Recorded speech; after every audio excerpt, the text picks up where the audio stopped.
গল্পটি শুরু হয় লেনি নামের একটি সুন্দরী এবং বুনো মনের তরুণীকে দিয়ে। সে তার ভাই কেনিকে ভীষণ ভালোবাসে, যদিও কেনির ডাউন সিনড্রোম আছে। একই সঙ্গে লেনির নিজের অতীতেরও কিছু কালো অধ্যায় আছে। একসময় সে স্কট হিসেবে কাজ করত এবং বেশ কয়েকজন ব্যবসায়ীর সঙ্গে সন্দেহজনক সম্পর্ক গড়েছিল। তবুও সে সিদ্ধান্ত নেয় তার জীবন নতুন করে শুরু করবে। প্রথমে একটি বেকারি কোম্পানিতে চাকরি নেয়, পরে আবার রেস্টুরেন্টে কাজ করে নিজের এবং তার ভাইয়ের চাহিদা মেটাতে। সবচেয়ে বড় সমস্যা হলো তাদের বাড়িটি বাজেয়াপ্ত হওয়ার মুখে। লেনি মরিয়া হয়ে সেটি বাঁচানোর চেষ্টা করছে। সে বন্ধকি ঋণের জন্য আবেদন করতে চায়, নইলে তারা বাড়ি হারাবে। লেনির মা ডরিন তার সঙ্গে ব্যাংকে মিটিংয়ে যাওয়ার কথা, কারণ বাড়ির কাগজে ডরিনেরও নাম আছে। কিন্তু মা মেয়ের সম্পর্ক মোটেও ভালো নয়। পরের দিন ভোরে লেনি বেকারিতে কাজ করতে যায়। তার এক সহকর্মী তাকে জিজ্ঞেস করে ঋণের ব্যাপারে কোনো অগ্রগতি হয়েছে কিনা, কিন্তু লেনির চেহারা থেকেই বোঝা যায় সে গভীর হতাশায় ডুবে আছে। ভোরবেলায় কাজ শুরু হওয়ায় সে কেনিকেও সঙ্গে নিয়ে আসে। পরে কেনি স্কুলে যায়। স্কুলে গিয়ে সে দুষ্টুমি করে। শিক্ষিকাকে বলে তিনি নাকি হিলারি ক্লিন্টনের মতো দেখতে। পরে আমরা জানতে পারি সেই শিক্ষিকা শুধু ঝামেলা এড়াতে কেনিকে স্কুল থেকে বহিষ্কার করে দেয়। এদিকে লেনি ব্যাংকে মিটিংয়ে যায়, যেখানে তার ঋণ অনুমোদনের কথা, কিন্তু ডরিন আসে না। তার স্বাক্ষর ছাড়া তো ঋণ সম্ভব নয়, তাই ব্যাংক লেনির আবেদন প্রত্যাখ্যান করে। লেনিন যখন মাকে ফোন করে, ডরিন ঠান্ডা গলায় জানায় সে আসবে না, কারণ সে এখন আনন্দে মেতে আছে।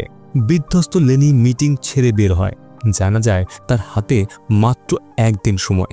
ডরিনকে রাজি করাতে হবে, অথবা $25,000 জোগাড় করে মর্টগেজ শোধ করা, নইলে বাড়ি হারাতে হবে। বাড়ি ফিরে লেনি দেখে ডরিন $25,000 দিয়ে নতুন মাজদা গাড়ি কিনেছে। লেনি ক্ষিপ্ত হয়ে মায়ের সঙ্গে তর্ক জড়িয়ে পড়ে। সে বলে এই টাকা বাড়ি বাঁচাতে ব্যবহার করা উচিত ছিল, কিন্তু ডরিন সোজাসুজি বলে সে বাড়িটা কখনোই পছন্দ করেনি। ওখানে শুধু খারাপ স্মৃতি আছে। জীর্ণ শীর্ণ বাড়ি, টাকা দেওয়ার মতো এর কোনো মূল্য নেই। কিন্তু লেনির জন্য বাড়িটা কেবল একটি আশ্রয় নয়, তার সবচেয়ে বড় ভয় হলো যদি বাড়ি বাজেয়াপ্ত হয় তাহলে সরকার বা শিশু সেবা বিভাগ থেকে কেনিকে তাদের কাছে নিয়ে যাবে। অথচ ডরিন এসব নিয়ে একটুও চিন্তিত নয়, বরং সে স্পষ্ট জানিয়ে দেয় এখন সে নিজের জীবন উপভোগ করতে চায়। যদি লেনি বাড়ি আর ভাইকে ধরে রাখতে চায়, তবে টাকা জোগাড় করতেই হবে। এদিকে ডরিন জানায় আমি আর কিছু করব না। তারপর নিজের নতুন গাড়ি নিয়ে কেনিকে বেড়াতে নিয়ে যায়। লেনি ভেঙে পড়ে, অসহায় হয়ে যায়। সন্ধ্যা 6:30 লেনি দ্বিতীয় চাকরিতে দেরি করে পৌঁছায়। ঠিক তখনই মর্টগেজ অফিসার ডেভিড ফোন করে জানায় পরদিন সকাল 9টার মধ্যে টাকা জমা না দিলে বাড়ি বাজেয়াপ্ত করা হবে। কোনো সহানুভূতি ছাড়াই সে ফোন কেটে দেয়। হতাশ লেনি বাইরে এসে সহকর্মী কোডির সঙ্গে ধূমপান করতে থাকে। কোডি অদ্ভুত চেহারার লোক, যার নিজস্ব গোপন রহস্য আছে। টাকার খোঁজে লেনি এক পুরনো ব্যবসায়ীর সঙ্গে দেখা করার সিদ্ধান্ত নেয়, যার সঙ্গে সে আগে স্কট হিসেবে কাজ করত। লেনি স্কট নামের সেই ব্যক্তির সঙ্গে এক বিলাসবহুল হোটেলের বারে দেখা করে। লেনি তার মনের কথা খুলে বলে, ঋণ ও বাড়ি হারানোর ভয়, ভাইকে বাঁচানোর চেষ্টা, মায়ের চাপ। কিন্তু স্কট কিছুতেই পাত্তা দেয় না। সে শুধু নিজের চাহিদার কথাই ভাবে।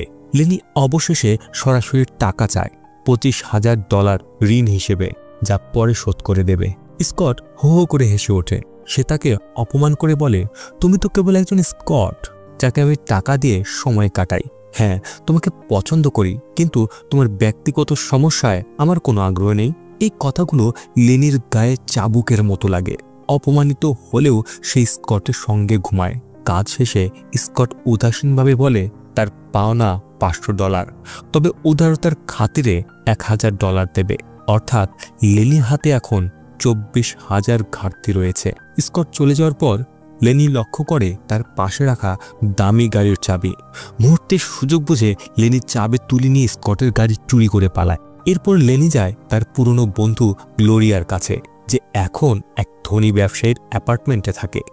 গ্লোরিয়া ব্যস্ত, বলে তার ট্যাক্সি আসছে 5 মিনিটের মধ্যে। লেনি তাকে $3,000 ফেরত দিতে অনুরোধ করে, যা সে আগে ধার নিয়েছিল। কিন্তু গ্লোরিয়া দাবি করে সে টাকা ইতিমধ্যেই সার্ভিস দিয়ে পরিশোধ করে দিয়েছে। লেনি কাকুতি মিনতি করলেও গ্লোরিয়া সাহায্য করতে চায় না। অবশেষে কিছুটা সহানুভূতি দেখিয়ে গ্লোরিয়া ব্যবসায়ীর সেফ থেকে $500 বের করে দেয়। সে সতর্ক করে বলে যদি ওই লোক জানতে পারে তবে তাকে মেরে ফেলবে। তারপর দ্রুত চলে যায়। লেনি একা থেকে লকার ভাঙার চেষ্টা করে, কিন্তু ব্যর্থ হয়। রাত 10:30 বেজে গেছে। মরিয়া হয়ে সে রেস্টুরেন্টের সহকর্মী কোডির কাছে যায়, তাকে অনুরোধ করে লকারটি খোলার জন্য। কোডি সন্দেহ করে, বলে কোম্পানিকে ডাকো, কিন্তু লেনি জেদ ধরে বলে এখনই দরকার। কোডি চলে যাওয়ার চেষ্টা করলে লেনি $200 অফার করে। কোডি দাম বাড়িয়ে $400 চায়। লেনি রাজি হয়ে যায়। অ্যাপার্টমেন্ট পৌঁছে কোডি বুঝতে পারে লকার লেনির নয়, বরং ব্যবসায়ীর। প্রতারিত বোধ করে সে ক্ষিপ্ত হয়, কিন্তু লেনি কান্নাকাটি করে তাকে রাজি করায়। তারা লকারটি ঢেকে বাইরে নিয়ে আসে এবং কোডির পরিচিত এক ব্যক্তির কাছে নিয়ে যায়, যে লকার খুলতে পারে। কিন্তু সেই লোকও বুঝে ফেলে এই লকার লেনির নয়। লোকটি ধারালো একটি যন্ত্র দিয়ে লকার ভাঙার চেষ্টা করে, কিন্তু সেটা প্রত্যাশার চেয়ে অনেক শক্ত। অবশেষে সে ভারী হাতুড়ি দিয়ে আঘাত করতে শুরু করে, আর সেফটি চূর্ণ বিচূর্ণ হয়ে যায়। ভেতরে তারা দেখতে পায় টাকার স্তূপ, 2টি রোলেক্স ঘড়ি আর বিপুল পরিমাণ অবৈধ মাদকদ্রব্য। লোকটি ক্ষুব্ধ হয়ে লেনির দিকে ফিরে বলে, তুমি আমাকে মিথ্যে বলেছ। এই লকার আসলে কার? এত টাকা আর মাল কিভাবে তোমার হতে পারে? ভিতর লেনি অনুরোধ করে শুধু তার প্রয়োজনীয় অংশটা দিতে, কিন্তু লোকটি তাকে ভয় দেখিয়ে সত্য বলতে বাধ্য করে।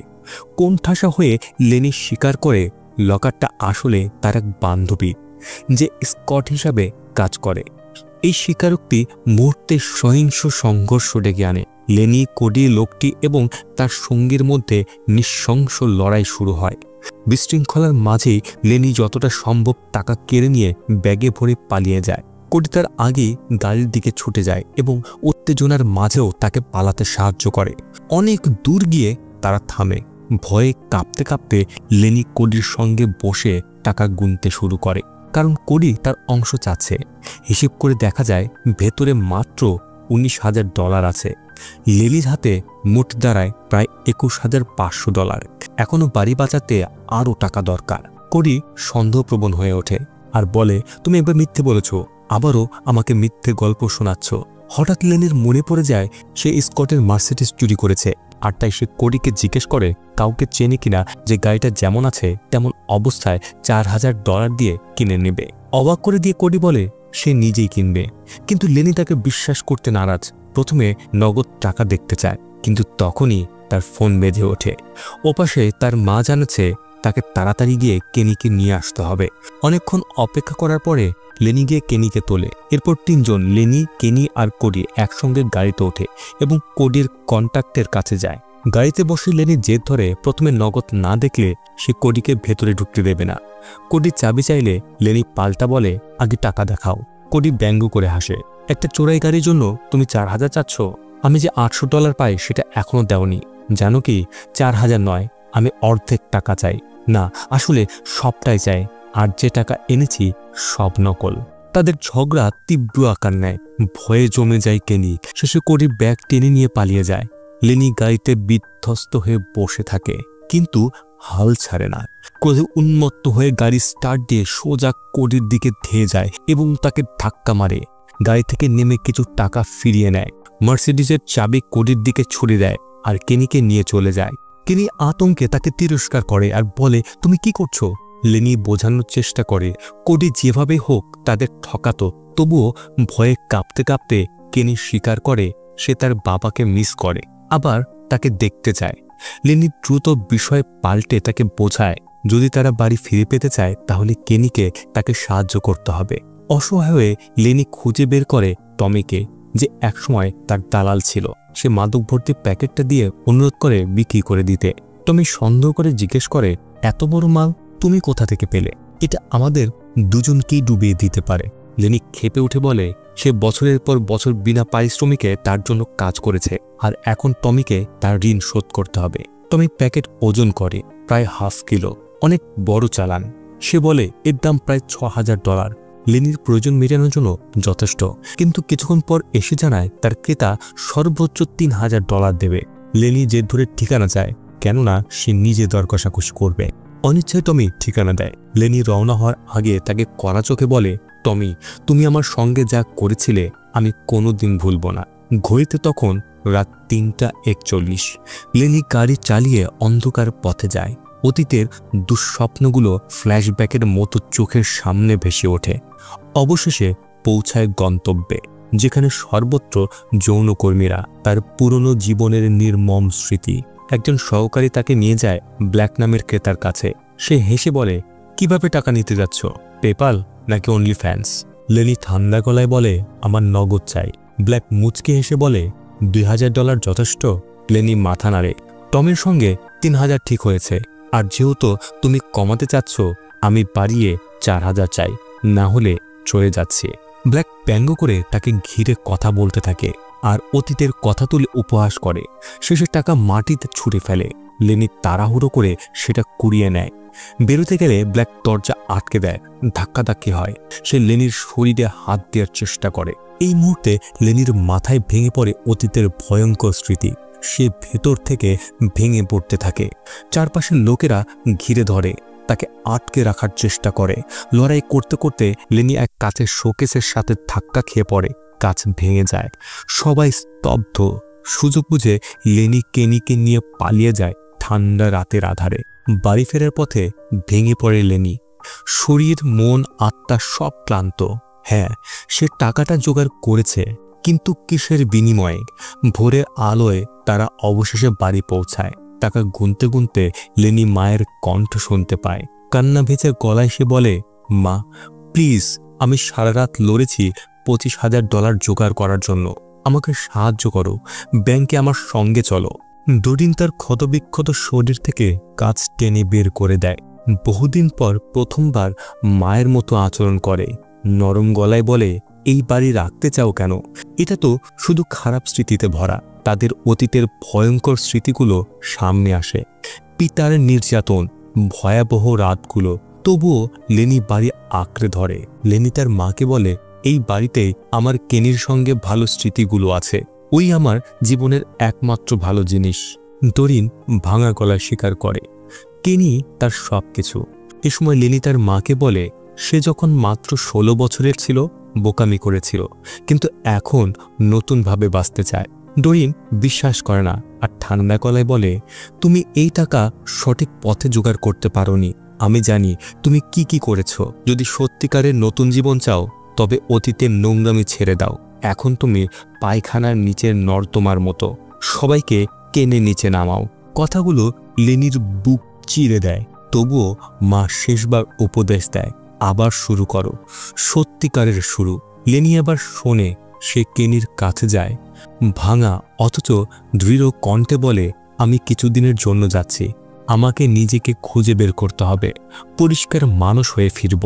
কেনির চোখ ভিজে যায় আর সে বলে, তুমি সবসময় আমার ছোট বোন থাকবে। আমি সবসময় তোমাকে ভালোবাসব। বের হওয়ার আগে লেনি 2টি চিঠি লেখে মায়ের উদ্দেশ্যে। আমাকে ক্ষমা করো মা, আমি পরিবার আর ঘর বাঁচাতে লড়েছি। এবার আমি নিজের জন্য লড়ব। ভালো মানুষ না হওয়া পর্যন্ত ফিরব না। এভাবেই লেনি বেরিয়ে পড়ে এক নতুন শুরুর উদ্দেশ্যে। আর আপনাদের কাছে একটি প্রশ্ন, যদি আপনাদের পরিবার ও ঘর বাঁচানোর একমাত্র পথ হয় ভুল রাস্তা, তবে কি আপনি সেই পথ বেছে নেবেন, নাকি নীতিতে অটল থেকে ভাগ্যের উপর ভরসা করবেন?